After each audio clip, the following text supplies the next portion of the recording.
So when you're playing arpeggios, some things to keep in mind in order to stay relaxed and also be able to play these lines with speed and fluidity is to first be mindful of the weight distribution. So when you're playing something like this, an arpeggio with a pattern, this is grouped into groups of 4, all of the notes are not pressed down the same. Of course, when you're practicing them, it's good to go through ways, whether it's rhythmic practicing or slow, deliberate practicing, in order for you to really pay attention to each note, each finger. But when you're actually playing it, even though there isn't as much of a difference from note to note in terms of volume, there is a difference in how you press down the notes. And it comes from the wrist. So if I were to exaggerate this movement and slow it down, there's this hop. And because of that bounce, it's not really a hop, it's more of a fluctuation like this. Because of that, the notes around the thumb are naturally more emphasized. You can do this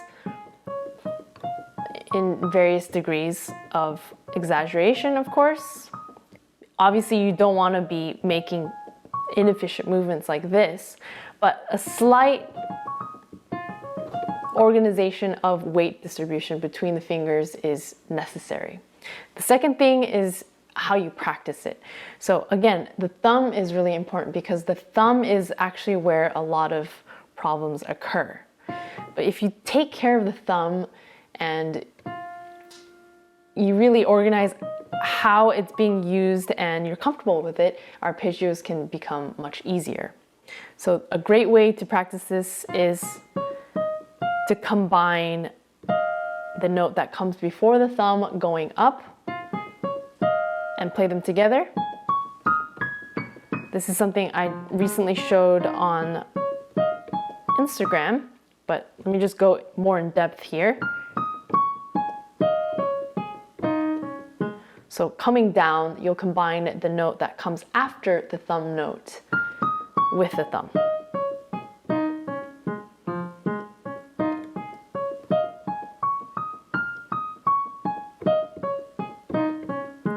And you're training your thumb to be in place a lot sooner than it needs to be. And when you have that movement very comfortable, going under with your thumb will be much easier when you play it in speed. The third thing I want to mention is to block out the chords. And this is useful because you are preparing in advance for each of the notes by having your fingers there before you play them. And the organization is done by the pattern.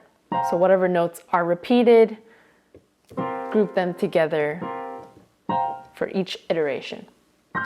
But when you're actually playing, another thing to keep in mind is to keep the tips of your fingers very relaxed and flexible in order for you to adjust as you go. Because obviously when you're playing at full speed, you're not actually,